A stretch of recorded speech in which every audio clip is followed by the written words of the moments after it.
जगह है ये?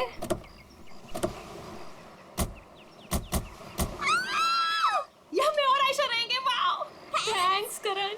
इतना तो मैं कर सकता हूँ ना तुम लोग के लिए। अब तुम्हें और आयशा को उस सड़े हॉस्टल में रहने की कोई जरूरत नहीं। बिल्कुल सही कहा करण। वैसे करण, मधु, मुझे लगता है ना कि जिस दिन तुम्हारी और मधु की शादी हो जाएगी ना, उस दिन तुम तो मधु को पूरा के पूरा मोहल्ला ही गिफ्ट में दे देने वाले हो।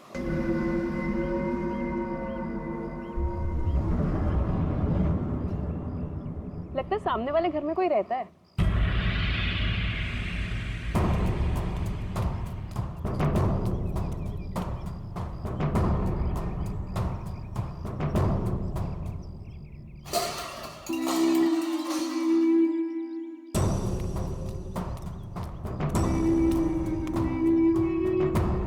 हाय, आई एम मधु। ये आयशा, हम आपके पड़ोसी हैं। हाय। और आप? मैं सामने के घर में रहता हूँ अपनी माँ के साथ। मेरा नाम विनय है और वो खाना अच्छा बनाती है। अब वो कौन? मेरी माँ खाना अच्छा बनाती है। तुम कौन हो? मैं करण हूँ, मधु का बॉयफ्रेंड। बॉयफ्रेंड गर्लफ्रेंड बॉयफ्रेंड गलत बात है। नहीं, मैंने कहा है बॉयफ्रेंड गर्लफ्रेंड गलत बात है। विनय,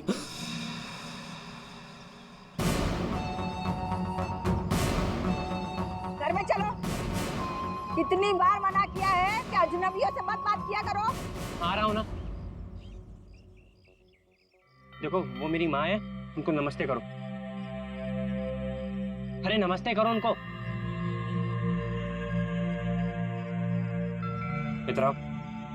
इधर आओ। अंदर चलो। आ रहा हूँ। सुनो, 8 बजने से पहले घर के अंदर चले जाना, ठीक है? क्योंकि 8 बजने के बाद ना वो आ जाता है। वो कौन है? मरमन। लेकिन याद रखना, दरवाजे खोलना मत। अम्मी नहीं खोलते, कोई नहीं खोलता। ध्यान रखना, दरवाजे मत खोलना, ठीक है? मैं जा रहा हूँ, बाय।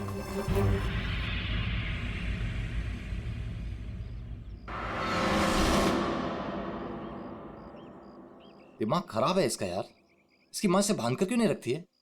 क्योंकि उसकी माँ भी तो उसकी तरह अजीब ही है एक्चुअली। चलो सामान रखते हैं। यू आर ऑलराइट ना? या, I am fine.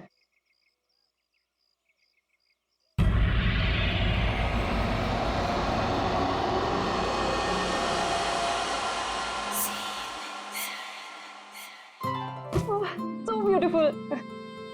Thanks, Karan. You really love me. अच्छा गाइस, सुनो ना, हम ना यहाँ पर एक कल गेट टुगेदर पार्टी करते हैं। व्हाट से? हाँ, कुछ भी करो यार, ये घर तुम्हारा ही है। और ये रही घर की चाबियां। एक सेकंड, एक चाबी मैं रख लेता हूँ, क्या पता कब जरूरत पड़ जाए। आयशा, एक चाबी तुम भी रख लो। ये लो। थैंक्स। ओह नो, क्या हुआ? 6:40 हो गए। मुझे सर्विस सेंटर जाना था अपनी कार लेने, और उसके बाद फिर माँ को भी मिलने जाना है। कर एक मिनट रुको। मुझे रास्ते में अपनी कजिन क्या ड्रॉप कर दोगे? वो प्रोजेक्ट कंप्लीट करना है मुझे। अरे तुम मेरे साथ चलोगी तो मधु का ख्याल कौन रखेगा? करण, मैं अपने घर में हूँ, जंगल में नहीं हूँ। तुम आयशा को लेकर जाओ, don't worry, I will be fine. Are you sure? Yes. Thanks Madhu. लेकिन मधु, अंदर से दरवाजा बहुत अच्छे से बंद कर लेना। ओके, ठीक है, चलो बाय।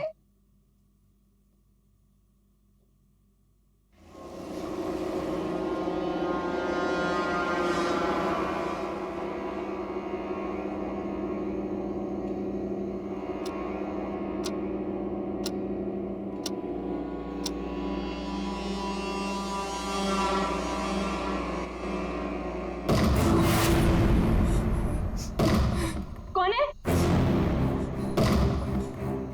कौन है वहाँ? दरवाजा खटखटाना बंद करो। डरती नहीं हूँ मैं।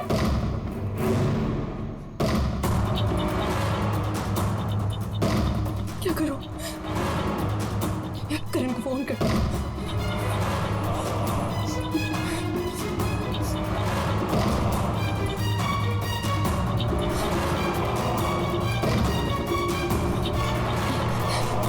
करण का फोन स्विच ऑफ जा रहा है। आयशा आयशा आयशा को फोन करती हूँ।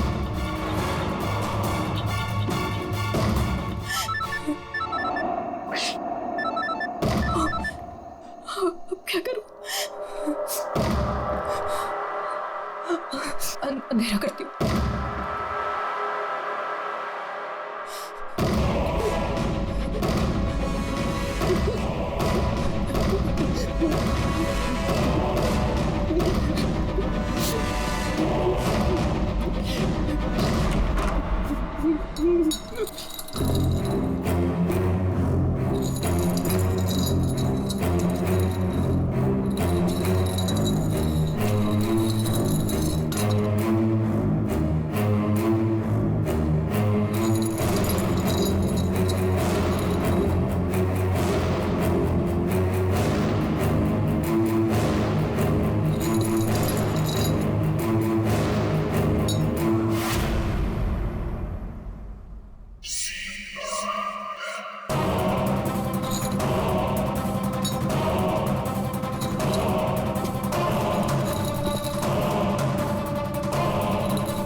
सही था यार, पर मजा आ गया।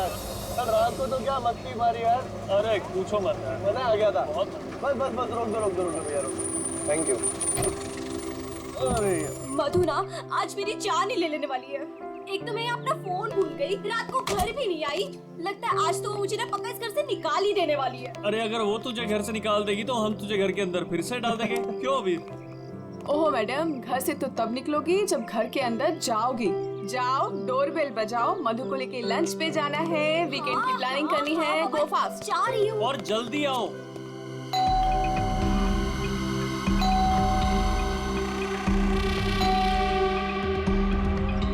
लगता है ना मैडम अभी तक सो रही है, दरवाजा ही नहीं खोल रही है। आयशा, तेरे पास इस घर की एक्स्ट्रा चाबी है ना? हाँ है। तो उस चाबी का क्या अचार डालेगी? जब चाबी है तो गेट खोलना, डोरबेल क्यों बजा रही है? हाँ मैं भी ना खोल। पागल हूँ।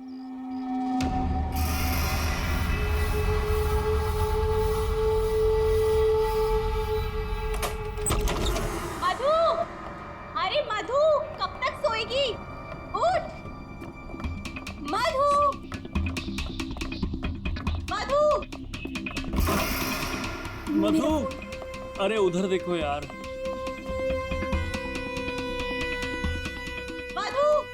मधु बाथरूम में भी नहीं है। अरे वो तो बाहर भी नहीं है यार। यार ये मधु कहाँ चली गई है? मुझे बहुत टेंशन हो रही है। वो ठीक तो होगी ना? मधु, मधु, मधु, मधु।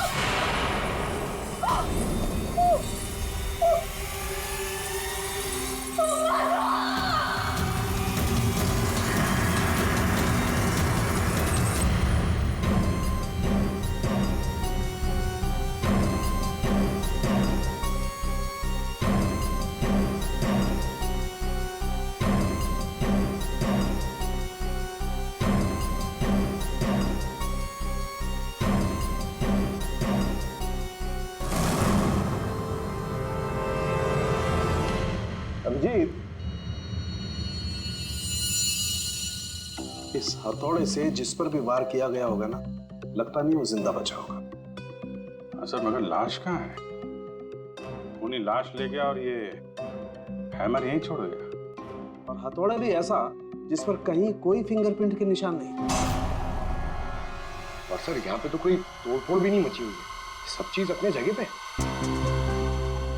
और दरवाजे का लॉक भी सही सलामत है, कोई फोर्स एंट्री नहीं है। और मधु के दोस्त भी बता रहे थे जब वो लोग अंदर आए तो ये दरवाजा खुला हुआ था। शायद खूनी के पास डुप्लीकेट चाबी होगी। दरवाजा खोल के अंदर आया, मधु के सिर पे हथौड़ा मारा और गायब। मगर यहाँ खून के छींटे भी नहीं दिख रहे हैं। हथौड़ा मारा तो खून तो बहना चाहिए ना। शायद खून साफ कर दिया होगा। सिर्फ मधु ही यहाँ पे थी या कोई और भी था? नहीं सर, मधु इस घर में अकेली थी।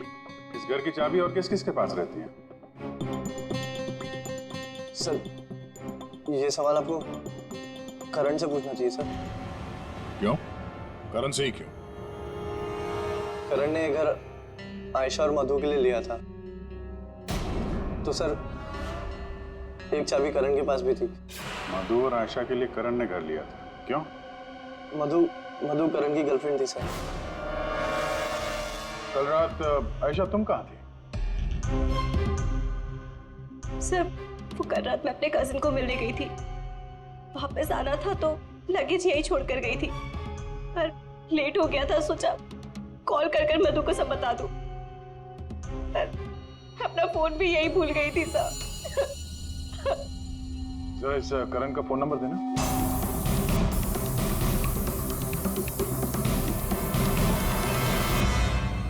Sir of. वो मेरे पास उसकी मम्मी का नंबर है। कल करण जब मुझे कजिन के यहाँ छोड़ने गया था तो कह रहा था कि वो घर जा रहा है मम्मी के पास।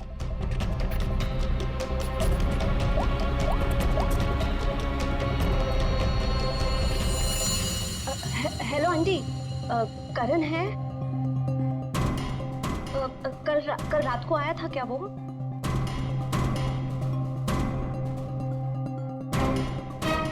नहीं आंटी, कुछ नहीं, हो सकता है मधु के यहाँ गया हो। मैं आपको बाद में कॉल करती हूँ। तो करण कल रात अपने घर भी नहीं पहुंचा और यहाँ भी नहीं आया। सर मुझे आपको एक बात बतानी थी। वो हमारे नेबर्स जो है ना, उन्होंने कहा था कि यहाँ पर एक हैमर मैन आता है रात को। तो कहीं उसने तो कुछ नहीं कर दिया? Hammer man? किसने बताया तुम्हें? ये कौन है? नहीं बेटा, कोई आ रहा है। हाँ माँ, कोई याद हो रहा है।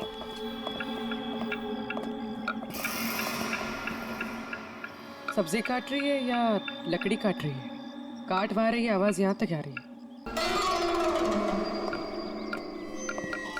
यमोला जी, आपने कल इनसे हैमरमैन के बारे में कुछ बोला था क्या? आप ऑफिसर है, उस घर में कुछ हुआ है क्या? जी हम लोग सीआईडी से। उस घर में क्या हुआ ये बाद में बताएंगे। पहले आप लोग ये बताइए, हैमरमैन कौन है? क्या बता रखा है इन लोगों को आपने? नहीं है वो सच में। रोज शाम को आता है और हैमर से दरवाजे और खिड़कियों पे ठोकता है। आप देखिए ना, वो उधर निशान बने। कल भी आया था रात को 8:30 बजे। सामने के घर में ठोक रहा था। इसीलिए मैंने पूछा कि उस घर में कुछ हुआ है क्या? आपने हैमरमैन को देखा? देखा है। आपने हैमरमैन का चेहरा देखा? हाँ देखा है। कैसे दिखता है वो मास्क पहनता है। अच्छा, कल रात भी कुछ हुआ था? कुछ देखा है, सुना है आप लोगों ने? हाँ देखा था।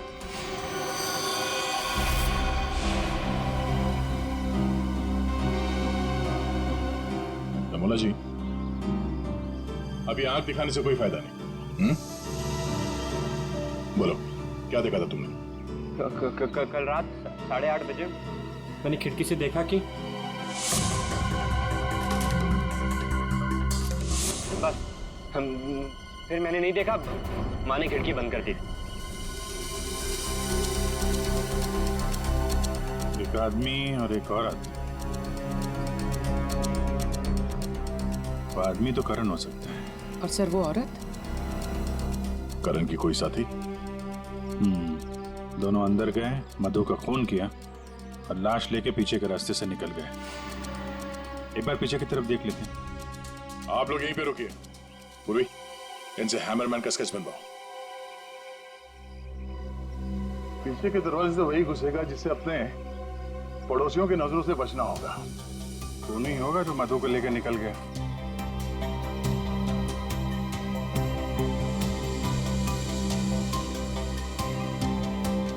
ऐसा कैसे हो सकता है कि कोई भी निशान नहीं छोड़ा? मधु को मार करके लेके गया तो भी कुछ ना कुछ तो छोड़ा होगा कोई।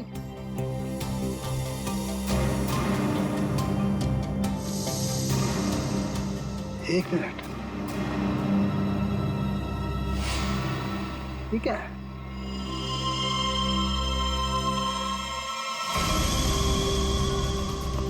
कुछ अलग से?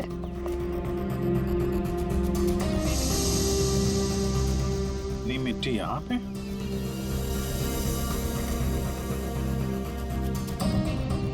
लगता है किसी ने यहाँ पे पैर वैर धुले हैं, इसलिए मिट्टी यहाँ पे है।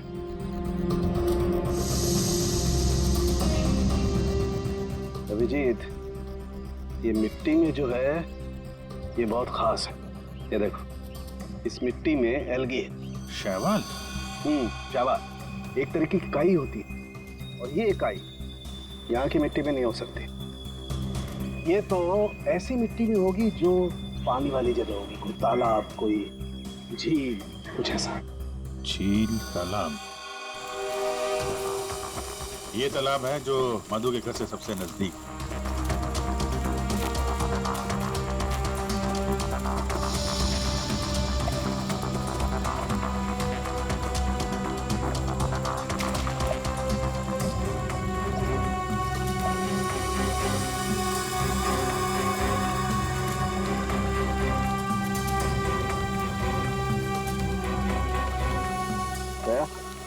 अभिजीत, ये देखो, यही कीचड़ वाली मिट्टी उस मधु के घर में, इसमें भी वही एल्गी है, वही काई। तब तो ये मिट्टी अपने आप तो नहीं आई होगी ना, कोई ले गया होगा यहाँ से। अरे यार पंकज, जो आदमी इस तालाब से मधु के घर गया होगा उसके जूते के साथ चली गई मिट्टी। अब गया तो वही होगा जिसके पास मधु के घर की चाबी थी।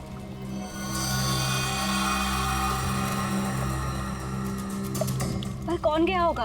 अब चाहे वो हैमरमैन हो या फिर कोई और। हैमरमैन? ये हैमरमैन ने किया है क्या? काम तो उसी का ही लग रहा है। हाँ।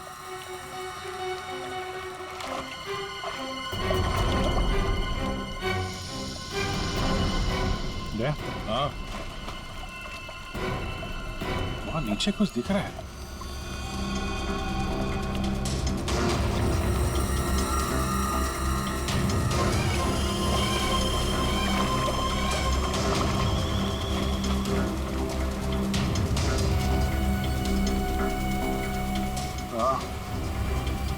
कुछ है तो सही वहां पर। डाइवर्स को बुलाते हैं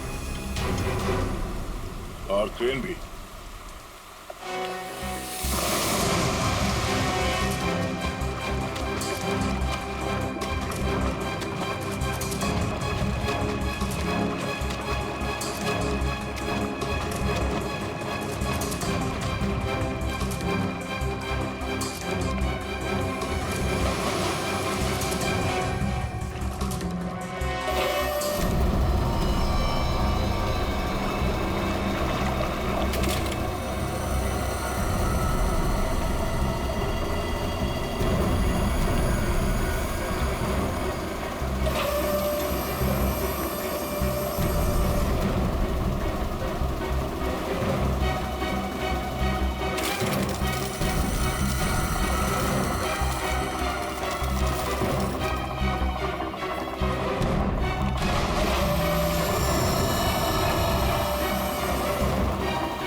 रोहित, ये करण की कार है ना?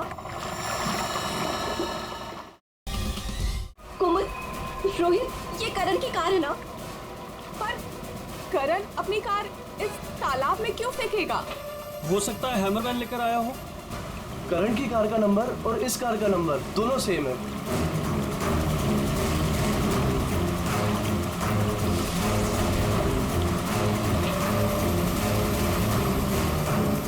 लेकिन ये कार यहाँ आई कैसे होगी? और जाहिर सी बात है, करण की कार अपने आप इस झील में तो नहीं गई होगी। और कल करण ने आयशा से कहा था ना कि अपनी माँ के घर जा रहा है, तो अपनी माँ के घर तो नहीं गया, मधु के घर गया। मधु के घर की चाबी भी थी उसके पास। लगता है ये करण ही हैमरमैन हो। ये हैमरमैन के साथ मिलके उसने मधु का खून कर दिया, लाश इसमें डाल दी और कार पानी में फेंक दी। आप लोग यहीं पे रुकिए।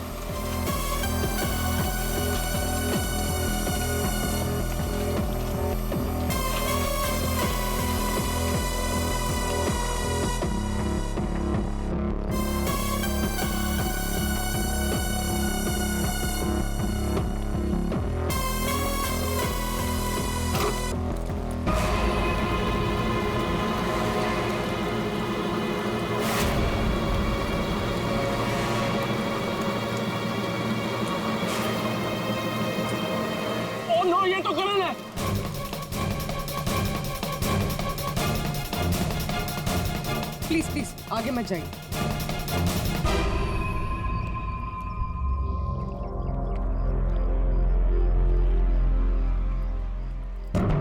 खोपड़ी बुरी तरह से टूट गई है, किसी भारी चीज से वार किया है। थोड़े से ही मारा होगा, हैमरमैन ने मारा है। सर मतलब हैमरमैन ने करण को मारकर लाश गाड़ी में डाल दी और गाड़ी तालाब में फेंक दी। फेंका नहीं पूर्वी, इधर ढलान पे धक्का दिया और गाड़ी सीधा झील में। सर मगर अगर गाड़ी को धक्का मार के वहां तालाब में डाला है तो फिर ये नॉर्मल पतला दुबला आदमी नहीं होगा सर, ये हैमरमैन बहुत तगड़ा होगा सर, हट्टा कट्टा। या फिर 2 लोग होंगे। अब ये करण तो मिल गया, मधु को ढूंढना है।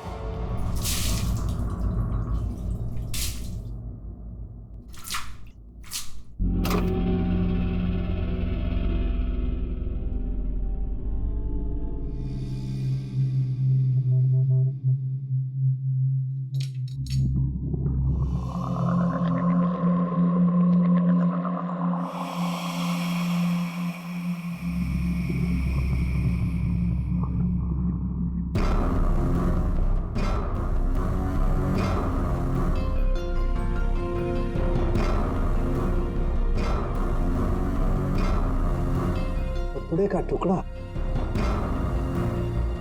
इस कपड़े के टुकड़े का रंग करण के कपड़े के टुकड़े से तो मैच नहीं करता है, तो शायद ये खूनी का होगा। सर क्या होता रहेगा?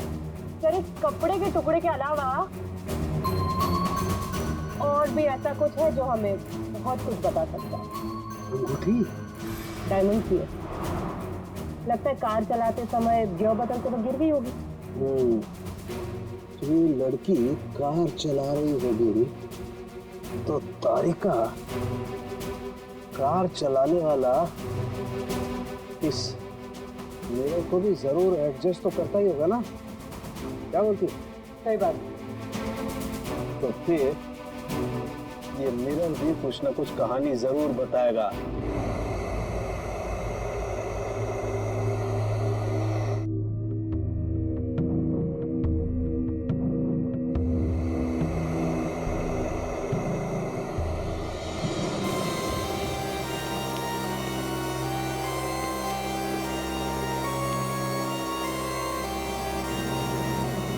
शीशे के बाल सुखा रहे हैं क्या? पूरा शीशा सुखा रहा हूं, जब ये सूख जाएगा ना बहुत कुछ बोलेगा, लेकिन फिलहाल ये करण ने और अंगूठी ने जो बोला है वो सुन लीजिए। इस हथौड़े पर जो खून लगा है ना, बस ये करण के खून से मैच होता है। मधु के घर में करण की ही हत्या हुई।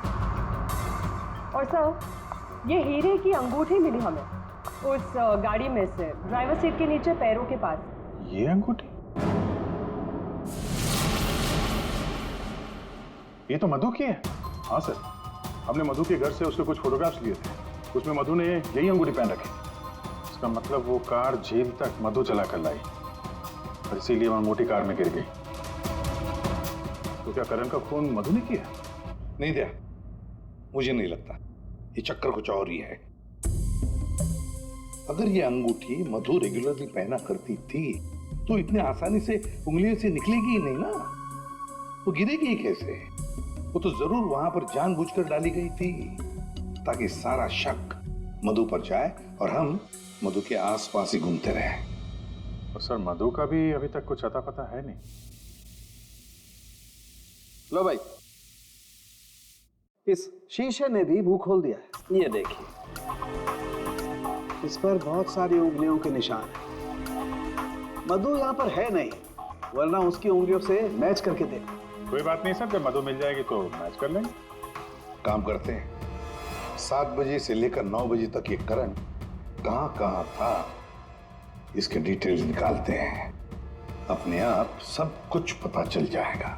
तो करण का सेलफोन डेटा जो हमें मिला उससे ये पता चलता है कि करण और आयशा 6:44 पर मधु के घर से निकले थे और उसके बाद 7:15 पर करण ने आयशा को ए ब्लॉक पालिन चौक ब्लू पार्क पे ड्रॉप किया था और वहां से करण को जाना था अपनी माँ के घर बराली।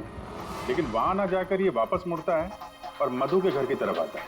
और उसी रास्ते में 5 किलोमीटर तक जाने के बाद सर करीब 7:30 बजे जेसी मार्केट फुलवाड़ी में वो रुकता है और यहाँ पे एक और नंबर आके उससे मिलता है सर। और ये नंबर करण के साथ करीबन 10 मिनट तक रहता है और उसके बाद वो नंबर गायब हो जाता है। और वहां से करण मधु के घर पहुंचता है 8 बजे और 8:40 पर उसका फोन बंद हो जाता है। दूसरा नंबर किसका है जो करण से जेसी मार्केट में मिला था? सर रोहित का। रोहित, तुम करण का खून होने से पहले उससे मिले थे पूरे 10 मिनट के लिए, क्यों? सर मैं अपने दोस्त की मौत से बहुत ज्यादा डरा हुआ था सर, और मुझे समझ में ही नहीं आ रहा था कि मैं कैसे रिएक्ट करूं, क्या बोलूं। वो तो अचानक से उस दिन मैं उसे जेसी मार्केट में मिला, मैंने सडनली उसे वहां देखा। अरे करण! हे रोहित, कैसा है यार? कैसा है मेरा भाई? अरे तू यहाँ इस खिलौने की दुकान में क्या कर रहा है यार? तुझे यहाँ क्या जरूरत पड़ गई आने की? अरे बस ऐसे यार, किसी के लिए सरप्राइज ले रहा था और उसे सरप्राइज ही रहने दे। अच्छा सरप्राइज? चल यार, मुझे थोड़ी जल्दी है। कल मधु के इधर तू आ रहा है ना पार्टी में? हाँ कल आ रहा हूँ ना। लेकिन तू जा कहाँ रहा है? बस यार थोड़ा जल्दी में हूँ। अरे मैं तुझे छोड़ देता हूँ, चल मेरी कार पार्क है यहाँ। तू कल मिल मुझे। अच्छा चल, सी यू, बाय। और मेरे लिए तो ये सरप्राइज की बात थी सर, क्योंकि मैं उससे 2 महीने बाद मिल रहा था। ठीक है, तुम जा सकते हो, लेकिन जब तक इस केस की तहकीकात पूरी नहीं होती तुम ये शहर छोड़कर कहीं नहीं जाओगे। जाओ।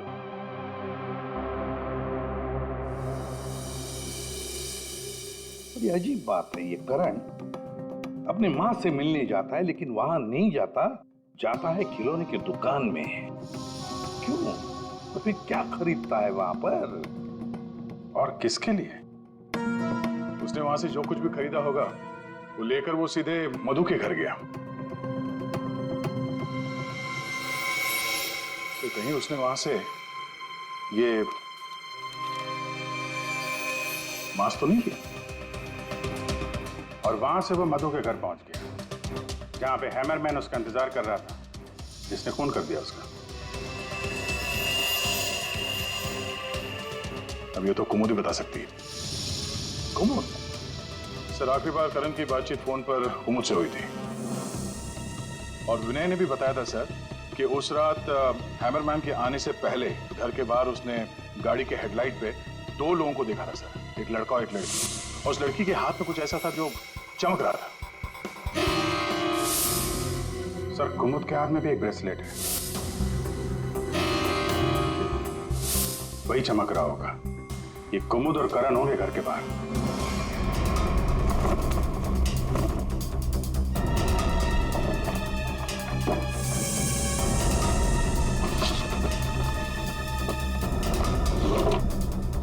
जब से करण की लाश मिली है तालाब में, तब से खूनी और भी होशियार हो गया। सर लगता है ये टीम बहुत छोटी है सर, कुमुद, मधु और ये हैमरमैन। लेकिन ये हैमरमैन मिले तो सही, अभी तक तो सिर्फ उसका हैमर ही मिला है तो उसने हमारे लिए छोड़ा है। मैन तो गायब ही है।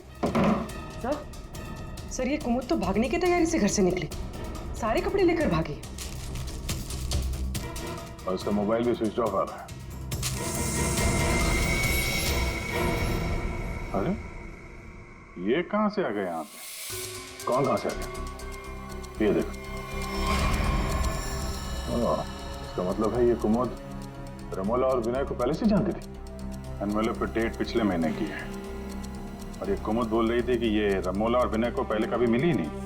तो कहीं ये माँ बेटे रमोला और विनय इस पूरे साजिश में शामिल तो नहीं? मिलते हैं माँ बेटे से।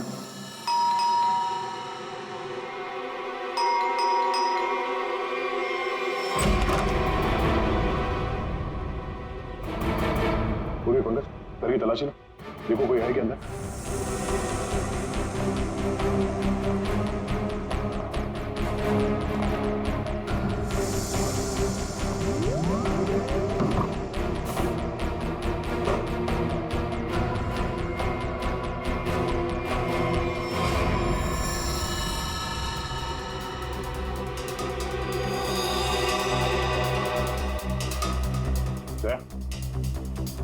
हाँ?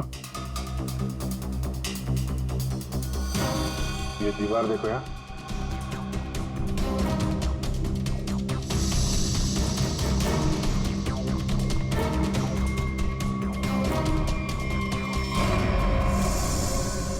पेट अभी ताजा है?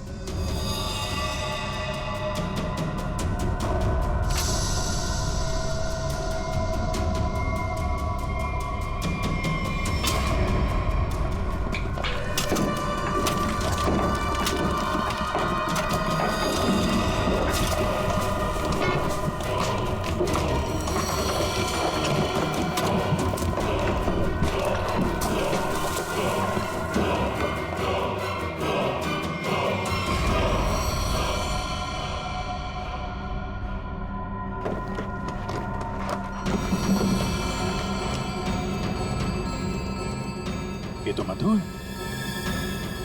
मार के गाड़ दिया दीवार के अंदर, इसीलिए हमें ये कहीं मिल नहीं रही थी।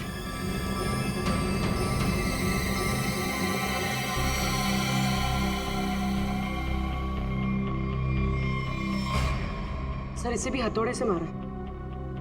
इसके सर पे भी वैसी ही चोट है जैसे करण के सर पे थी।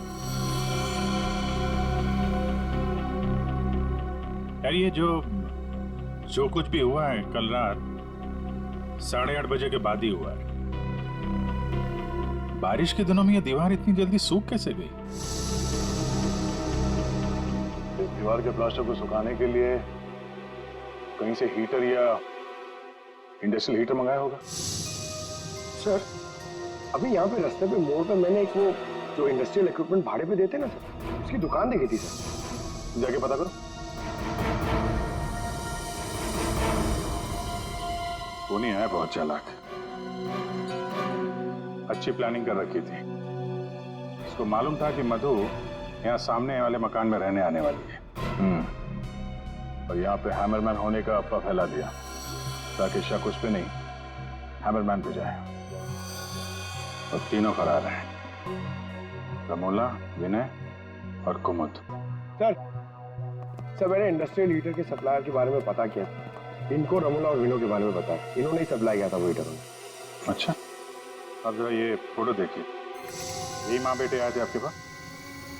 हाँ सर, ये तो मेरे बहुत पुराने ग्राहक हैं। पुराने ग्राहक? जी सर, वो मेरे पड़ोस वाली दुकान से नाटक का सामान लेते थे भाड़े पर। और सर ये कोई किराएदार नहीं है, ना ही माँ बेटे, एक नंबर के फ्रॉड हैं, फ्रॉड। अपने आप को एक्टर बताते हैं सर। आपको पता है ये दोनों कहाँ रहते हैं?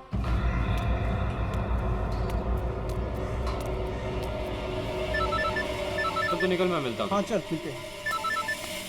हेलो, मैं चंपा बोल रही हूँ, चाय पानी फिल्म से। हाँ जी बोलिए ना। आपकी एक्टिंग के इतने चर्चे सुने और आपका नंबर मुझे इतनी मुश्किल से मिला है। बस हमने डिसाइड कर लिया है, हम आपको अपनी अगली फिल्म में लॉन्च करेंगे। लॉन्च करेंगे मुझे? मतलब आखिर आपने मेरा टैलेंट पहचान ही लिया? हाँ, अब 1-2 दिन में शूटिंग शुरू हो जाएगी। बस एक प्रॉब्लम है, आपकी बड़ी बहन के कैरेक्टर के लिए कोई अच्छी एक्ट्रेस मिल नहीं रही। बस वो कंफर्म हो जाए तो हम शूटिंग शुरू कर देंगे। अच्छा बड़ी, अरे है ना, बड़ी बहन है। मैं आपकी प्रॉब्लम सॉल्व करता हूँ। अरे वाह, आपने तो मेरी टेंशन ही खत्म कर दी। आप अपनी गली के बाहर आ जाइए, मैं गली नंबर 7 पे खड़ी हूँ। अरे तेरी, अरे मौसी बाहर निकलो। क्या है? अरे बाहर निकलो। क्या हुआ? अरे अपनी किस्मत खुल गई, रोल मिला है अपने को। रोल? हाँ। कौन दे रहा है? कहाँ? अरे बाहर खड़े हैं ना गली के, तुम चलो मेरे साथ। चलो चल, चल, चल। चलो चलो।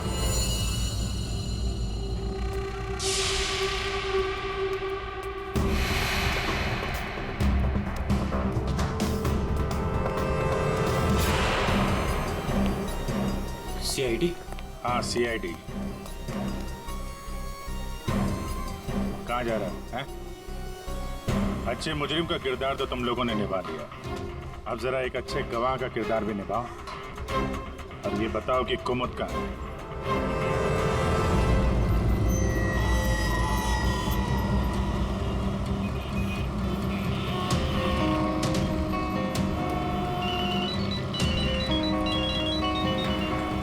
अरे तुम यहाँ हो, मैंने ध्यान ही नहीं दिया। तुमने क्यों कॉल किया मुझे? सब जानते हो फिर भी। अब मैं क्या करता? CID बुलाएगी तो क्या आना ही पड़ेगा। CID? तुमने मुझे CID के कहने पे यहाँ बुलाया?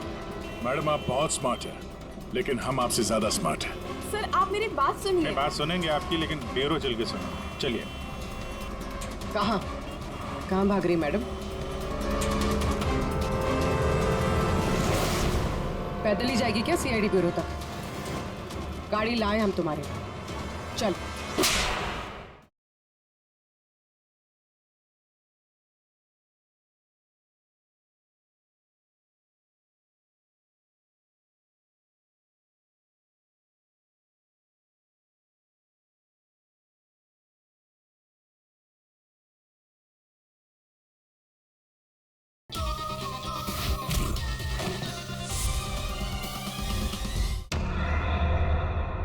कितना इंतजार करना पड़ेगा? आखिर कोई बताता क्यों नहीं कि हुआ क्या है? जरूर बताएंगे आयशा जी, जरूर बताएंगे। लेकिन इससे पहले कि हम बताएं, तुम हमें बताओ कि हुआ क्या था। मैं? मतलब ये कि आप और मधु एक नए घर में शिफ्ट होती है, जहां पहले से ही कुछ गड़बड़ चल रही होती है। ऐसे में आप मधु को उस घर में छोड़कर अपने किसी कजिन के घर चली जाती हैं, और तो और अपना मोबाइल फोन भी वहां रख के जाती है, ताकि मधु तुमसे तो मदद न मांगे। अजीब है ना? सर, मधु मेरी बहन जैसी थी। उसके साथ कुछ गलत करने के बारे में मैं सोच भी नहीं सकती हूँ। अच्छा, बहन जैसी थी? बहन तो नहीं थी ना? हाँ? अभी इस पूरे इन्वेस्टिगेशन में किसी ने तुम पर एक बार भी शक नहीं किया, क्यों? जो भी पूछा उसके बारे में तुम्हें कुछ पता ही नहीं। और जब मधु का खून हुआ उससे ठीक पहले तुम्हारा मोबाइल फोन स्विच ऑफ। कोई तुम पर शक क्यों करेगा? सर आप मुझ पर गलत इल्जाम लगा रहे हैं सर। मैं तो आयशा और मधु से सिर्फ 4 दिन पहले मिला था। मैं ऐसा क्यों करूंगा सर? और सर मेरा फोन पानी में गिर गया था, इसके लिए वो स्विच ऑफ है। हाँ, पानी में गिर गया था, उसी झील के पानी में जहां से करण की डेड बॉडी मिली थी। सर ये सारा प्लान तो विनय और अमोला ने सेट किया था। पैसों की लालच में ये दोनों इतना गिर गए कि इन्होंने अपने हाथ खून से रंग दिए, मधु को दीवार में चुनवा दिया। और सर अभी भी यही आलाप राग रहे हैं कि हमने कुछ नहीं किया। सच में हमने कुछ नहीं किया है। ये लो, फिर वही राग। फंस गए थे हम। आपको हाँ कहते तो भी फंसते, और ना कहते तो भी फंसते। एक्टिंग करने हमें नहीं मालूम था इतना कुछ हो जाएगा। तो आप लोगों के हिसाब से मधु और करण का खून हम लोगों ने किया है? उन दोनों का खून तुम लोगों ने नहीं किया है, उन दोनों का खून किया है हैमरमैन ने। और वो हैमर हमारे पास है।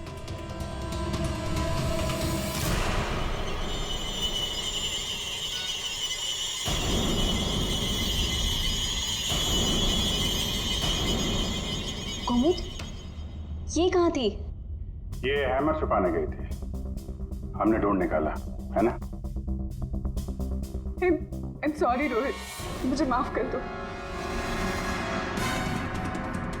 तुमने मुझसे वादा किया था कि तुम मेरा नाम नहीं लोगे, मैं तुम्हें छोड़ूंगा।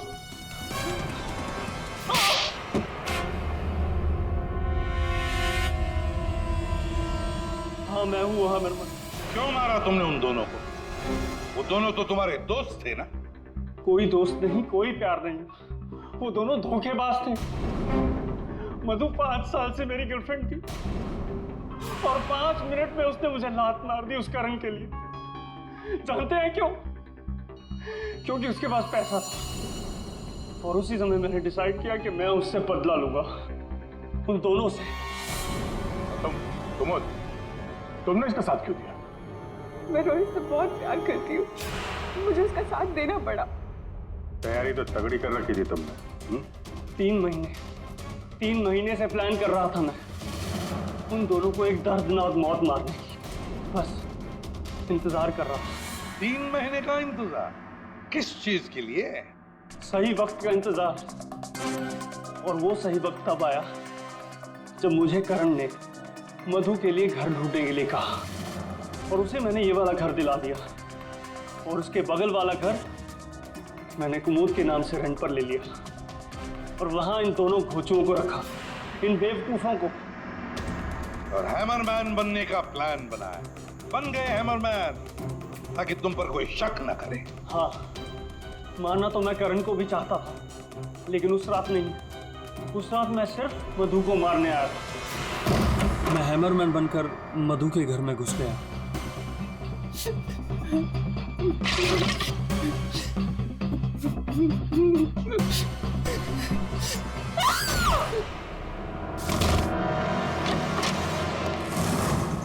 और मुझे इस बात का बिल्कुल भी अंदाजा नहीं था कि करण भी वहां पर आ जाएगा।